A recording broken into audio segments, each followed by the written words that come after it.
শেষ দফায় এসে চরম ক্ষোভ। ফলতা বিধানসভা সহ ডায়মন্ড হারবার এবং মথুরাপুরের প্রায় 450 বুথে ফের ভোটের দাবি আর কমিশনে চিঠি বদ্ধ শিবিরের। এই নিয়ে কটাক্ষ তৃণমূলের। দলের কেন্দ্রীয় নেতৃত্ব এবং প্রার্থীদের সঙ্গে আলোচনা করে আমরা পুনর্নির্বাচন দাবি করব। এত বড় বড় কথা বলেছিলেন শুভেন্দু অধিকারী যে কেন্দ্রীয় বাহিনী কাউকে নড়তে দেবে না, সেই মতামত থেকে সরে গেলেন কেন? এ তো পরাজিতের আর্তনাদ। ভোটে জালিয়াতি, দখলদারি, ছাপ্পা এসবের অভিযোগ ওঠে। 2021-এ ছিল সরকার বদলের গল্প। সেই সময় বলা হয়েছিল বিপুল সংখ্যায় কেন্দ্রীয় বাহিনী দরকার। বাহিনীও আসে, কেন্দ্রীয় বাহিনী দিয়েই ভোট হয়। ভোটে অভিযোগ তোলা যায়নি, কিন্তু সরকারও বদলায়নি। 24-এর লোকসভা নির্বাচনেও আশঙ্কা ছিল অশান্তির। শুরু থেকে বেশি সংখ্যায় কেন্দ্রীয় বাহিনী মোতায়েনের দাবি করে বঙ্গ বিজেপি। কাশ্মীর থেকেও বেশি সংখ্যায় এবার বাহিনী আসে বাংলায়। 7 দফা মিলিয়ে পশ্চিমবঙ্গে এবার 1020 কোম্পানি কেন্দ্রীয় বাহিনী মোতায়েন করে নির্বাচন কমিশন। অর্থাৎ সব মিলিয়ে প্রায় 1 লক্ষ কেন্দ্রীয় বাহিনীর জওয়ান। শুধুমাত্র 7ম দফাতেই মোতায়েন করা হয় 967 কোম্পানি কেন্দ্রীয় বাহিনী, যা আগের সব দফাকে ছাপিয়ে যায়। তারপরেও একটা দুটো বুথে নয়, গোটা একটা বিধানসভা এলাকায় পুনরায় ভোটের দাবি জানালো বিজেপি। সব মিলিয়ে প্রায় 450 বুথে ফের ভোটের দাবি জানিয়ে কমিশনকে চিঠি দিয়েছে পদ্ম শিবির।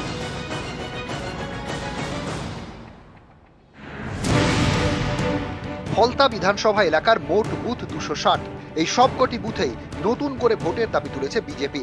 এছাড়া ডায়মন্ড হারবারের বাকি লোকসভা এলাকার 191টি বুথ এবং মথুরাপুর লোকসভার 12টি বুথে ফের ভোটের দাবি জানিয়ে চিঠি দিয়েছে পদ্ম শিবির।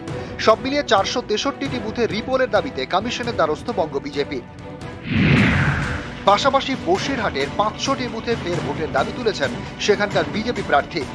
যে বুথগুলোয় ভোট হয়নি, যে বুথগুলো এখনো অবধি এই অত্যাচার হয়েছে, আমরা পুরো ডিটেলস আমরা ইলেকশন কমিশনের কাছে দেবো আর পুনরায় নির্বাচন হবে, সেটাই আমরা দেখুন। আমার আশঙ্কা আছে 500-র বেশি বুথ আছে। বিজেপি আবার পশ্চিমবঙ্গে একটা দল হলো, নিজেদের সাংগঠনিক ব্যর্থতা ঢাকতে পুনর্নির্বাচন চাই, অমুক চাই, তমুক চাই, অর্ধেক জায়গায় এজেন্ট দিতে পারেনি, তাদের সংগঠন নেই, কিছু নেই, তারা এইসব অভিযোগ করে নজর ঘোরাচ্ছে।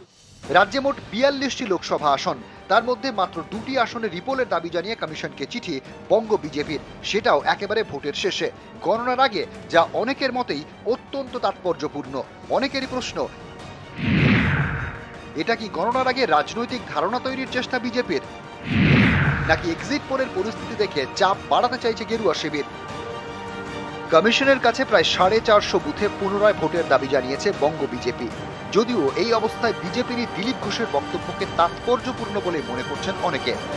কালকে টিএমসি যেভাবে হিংসকভাবে ভোট আটকাবার, লুট করার চেষ্টা করেছে, একটা ভোটও আটকাতে পারেনি, একটাও ফলস ভোট দিতে পারেনি, কিন্তু ওদের যে হতাশা সেটা কালকে তাদের ব্যবহারে ফুটে উঠেছে। বিজেপির দাবি করা বুথগুলির মধ্যে একটিতে সোমবার নতুন করে ভোট, সেটি মথুরাপুর লোকসভা এলাকার কাকদ্বীপে। নিউজ 18 বাংলা। আর এই মথুরাপুরের কাকদ্বীপ থেকে সরাসরি আমাদের প্রতিনিধি বিশ্বজিৎ হালদার রয়েছে। কাকদ্বীপের 26 নম্বর বুথে আজ ভোট গ্রহণের প্রক্রিয়া।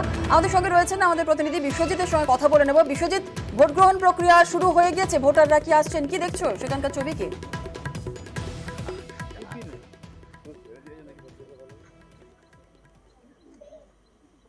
হ্যাঁ দেখো, আমি এই মুহূর্তে দাঁড়িয়ে রয়েছি ওই ভোট গ্রহণ কেন্দ্রে, অর্থাৎ আরডি মহল যে শ্রী চৈতন্য প্রাথমিক বিদ্যালয় রয়েছে সেখানে দাঁড়িয়ে রয়েছি। সকাল থেকে এখানে আমি দেখানোর চেষ্টা করবো, মানুষের লম্বা লাইন, মহিলা এবং পুরুষ দুটো লাইনেই কিন্তু দাঁড়িয়ে রয়েছেন এবং ভেতরে সেন্ট্রাল ফোর্স রয়েছে, অতিরিক্ত সেন্ট্রাল ফোর্স রয়েছে, প্লাস এখানে যে স্থানীয় যে কোস্টাল থানা রয়েছে সেই থানারও অতিরিক্ত পুলিশ বাহিনী কিন্তু মোতায়েন রয়েছে।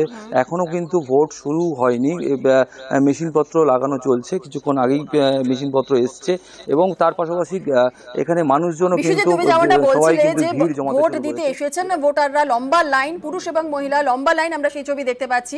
ভোটাররা যারা রয়েছেন তাদের সঙ্গে কথা বলা সম্ভব, কারণ দ্বিতীয়বার তারা ভোট দিতে আসছেন।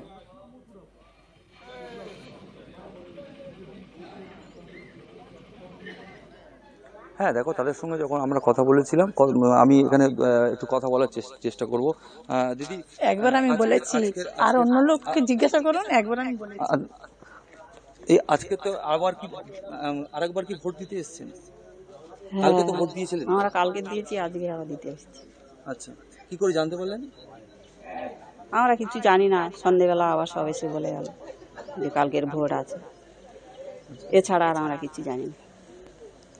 একেবারেই দেখো, এনারা সেরকমভাবে কিছু জানেন না। এনাদেরকে গতকাল সন্ধ্যেবেলা অবগত করা হয়েছে যে আজকের আবারও নির্বাচন রয়েছে, তাই সেই কারণেই সকাল থেকে কিন্তু তারা এসছে। যেটা বিজেপির তরফ থেকে যেটা অভিযোগ করা হচ্ছিল বারে বারে, যে এই বুথে কিন্তু দেদারভাবে ছাপ্পা করা হয়েছে এবং সেটা নির্বাচন কমিশনের কাছে অভিযোগ করা হয়েছে।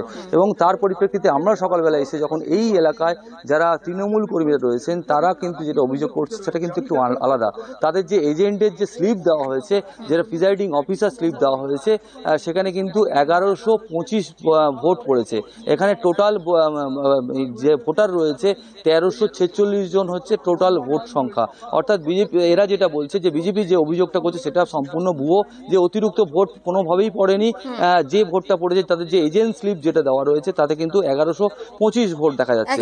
স্বাভাবিকভাবে অভিযোগ পাল্টা অভিযোগ নিয়ে কিন্তু এই মুহূর্তে ভোট গ্রহণ কিন্তু শুরু হতে চলেছে। আর ভোট গ্রহণের প্রক্রিয়া শুরু হতে চলেছে। আবারও তোমার থেকে পরবর্তীকালে আপডেট নেব। আপাতত ধন্যবাদ বিশ্বজিৎ। আর যেমনটা দেখাচ্ছিলাম আমরা মথুরাপুরের ছবি, মথুরাপুরের কাকদ্বীপের 26 নম্বর বুথের ছবি যেমন দেখাচ্ছিলাম, আর এর পাশাপাশি একটু দেখবো বারাসাতের দিকে, বারাসাতের কদম্বগাছির 61 নম্বর বুথ, সেখানেও ভোটাররা ভোট দিতে এসেছেন। একটু জেনে নেওয়া যাক। আমাদের সঙ্গে জিয়াউল আমাদের প্রতিনিধি রয়েছে। জিয়াউল, কি ছবি সেখানকার? দেখো, এখনো পর্যন্ত শান্তি পূর্ণভাবেই ভোট প্রক্রিয়া শুরু হয়েছে। তার কারণ বারাসাত লোকসভার একেবারে দেগঙ্গা বিধানসভার কদম্বগাছি 61 নম্বর বুথে গতকাল ভোটের দিন কিন্তু সেখানে গন্ডগোল হয়, অর্থাৎ তৃণমূল এজেন্ট সেখানে ছাপ্পা মারছিল। এই ছবি কিন্তু ওয়েবকাস্টিং যে ক্যামেরা রয়েছে সেখানে স্পষ্টভাবে উঠে আসে। তারপরেই একেবারে প্রিসাইডিং অফিসার সেখানে পুনর্নির্বাচনের সিদ্ধান্ত নেয়। ফলে আজকে সেখানে আবার সকাল থেকে ভোট প্রক্রিয়া শুরু হচ্ছে। এই মুহূর্তে কিছু মানুষ সেখানে এসেছেন ভোট দেওয়ার জন্য, লাইন রয়েছেন এবং আঁটোসাঁটো নিরাপত্তা, যাতে দ্বিতীয়বার আবার এখানে কোনো অপ্রীতিকর ঘটনা না ঘটে তার জন্য পুলিশ একেবারে আঁটোসাঁটো অবস্থায় রেখেছেন। এই মুহূর্তে ভোট প্রক্রিয়া শুরু হচ্ছে বারাসাতের 61 নম্বর বুথে। জুনেলা, বেশ, ধন্যবাদ।